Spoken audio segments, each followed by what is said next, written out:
So இங்கே இருக்கக்கூடிய ஏற்பாடுகள்லாம் எப்படி இருக்கு?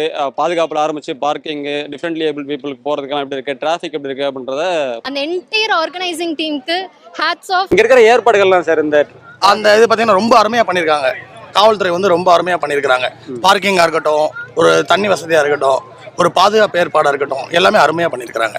குறை சொல்கிற அளவுக்கு எதுவுமே இல்லை. இந்த ஏற்பாடுகள்லாம் எப்படி இருக்கு?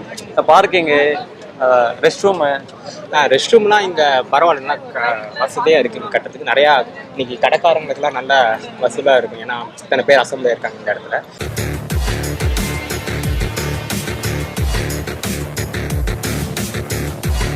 ஃபெசிலிட்டிஸ் பொறுத்த வரைக்கும் மெரினா எப்போவுமே நம்ம சண்டே வந்தாலே டிராஃபிக்காக தான் இருக்கும். ஆனால் இப்போ நிறைய டிரான்ஸ்போர்ட்டேஷன் இப்போ வந்துட்டு லைக் பொலிட்டிஷியன் ராஜ்நாத் சிங்கெல்லாம் வரேன்னு சொல்லுவாங்க. அதனால வந்துட்டு அவங்களுக்கு தனி ரூட். ஸோ பப்ளிக் எந்த டிஸ்டர்பன்ஸும் இருக்கக்கூடாதுன்னு நம்ம பீச் சைடில் ஏகப்பட்ட காலேஜஸோட பார்க்கிங் அண்ட் நம்ம சாந்தம் கிட்ட இருக்க அந்த ஸ்கூல்ஸோட பார்க்கிங்லாம் பண்ண நல்ல டிராஃபிக் ப்ராப்ளம்லாம் எதுவுமே இல்லை.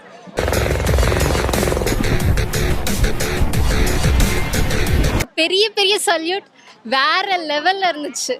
இதே மாதிரி அடிக்கடி பண்ணுங்க. நாங்கள் எல்லாரும் வந்துட்டு ஆடியன்ஸாக இங்கேருந்து அப்படியே பார்க்கறதுக்கு. ஏன்னா நாங்கள் வரும்போது அங்கங்கே பிளாக் பண்ணாங்களே தவிர்த்து எல்லாருக்குமே வந்துட்டு அதுதான் நல்லா ஈஸியாக இருந்துச்சு. ஏன்னா நம்ம டிரான்ஸ்போர்ட் எல்லாரையுமே அலோவ் பண்ணியிருந்தா இங்கே எல்லாராலையுமே வந்துட்டு ஃப்ளெக்சிபிளாக இந்த ஷோவை வந்து ஃபுல்லாக கம்ப்ளீட்டாக பார்த்துருக்க முடியாது. ஸோ அங்கேயே எங்களை வந்துட்டு ஸ்டாப் பண்ணாங்க. பட் வே எல்லாமே வந்துட்டு அவ்வளோ அழகாக ஆர்கனைஸ் பண்ணியிருந்தாங்க.